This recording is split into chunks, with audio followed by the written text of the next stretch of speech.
21 hari bulan. Positif. Jadi minggu lepas lah.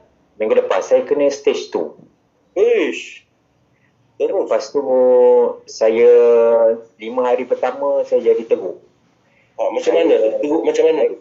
Saya tak ada diri rasa, saya batuk teruk, tapi saya tak demam, tekak saya sakit. Jadi bila Cik Najmi ni sebenarnya bos saya. Wah, bagusnya bos. Cik Najmi ni sebenarnya ex-bos saya. So bila Cik Najmi introduce benda ni, saya 2 hari lepas, 3 hari lepas saya batuk teruk sangat, saya tak boleh tidur. Jadi dia attack dekat paru-paru. Diri rasa pun dah tak ada.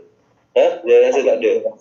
Jadi saya makan, kalau saya makan pun saya rasa saya makan macam garam 3 tan. Khairi, sekejap Khairi. Sorry. Nak. Khairi, boleh tak tunjuk video? Boleh tak you ada video sikit? Boleh tunjuk gambar tak? Kejap Pasal video sikit sebab orang nak tengok kan? Sebab takut dengar suara saja. Kalau boleh dah. Minta maaf kita potong sekejap sebab kalau kita boleh tengok Cik Khairi lagi best. Dia COVID positif. Nampak kan? Dia orang tengok live. Nampak Okey. Jadi nampak ya? Okey, minta maaf. Okey. Tolong sambung. Okey, jadi saya teruk sangat 2-3 hari tu. Okey, jadi saya pun ambil lah susu yang hafal lipid ni, Cik Najmi yang showkan pada saya. Benda ni datang sampai semalam. Jadi bila saya minum baru pagi semalam, malam dengan pagi ni, jadi batuk saya kurang. Batuk saya jadi kurang beransur banyak. Lepas tu selera makan saya tiba-tiba ada. Allahu Akbar. Tu bersihat lah tu.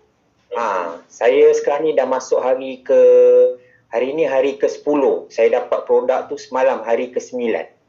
Allah, baru 1 hari guna. Jadi bila saya minum susu tu, jadi saya buat macam biasa, saya pakai air mineral lah macam biasa. Jadi saya shake kan. Jadi bila saya minum, saya amalkan je lah kan. Saya selawat, saya amal, saya minum sajalah. Alhamdulillah. Jadi lepas tu batuk saya dah kurang. Lepas tu saya ada selera makan. Jadi itu terbukti lah saya cakap dengan Cik Najmi sebenarnya benda tu ialah kalau kita kita berdoa pada Allah, segala-galanya datang daripada dia kan. Jadi benda tu tiba-tiba batuk saya kurang, beransur pulih. Allah, ada selera makan.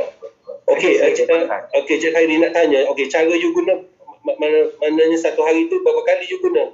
Maknanya you guna berapa kali? Saya ambil satu scoop tu, 1.5 scoop.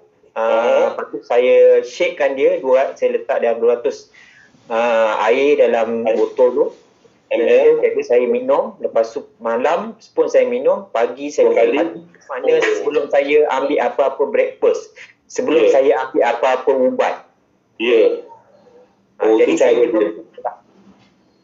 Baik.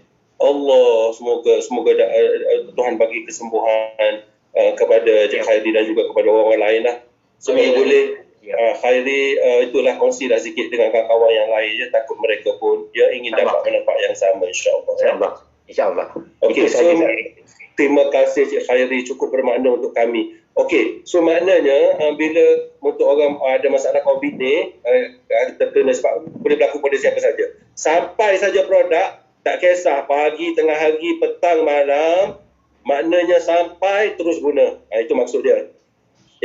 Lepas tu besok guna, makna 2 kali sehari lah. So macam Cik Khairi tu buat, malam guna, pagi esok guna, makna guna sampai 2 kali sehari. Sampai je terus guna dengan izin Allah.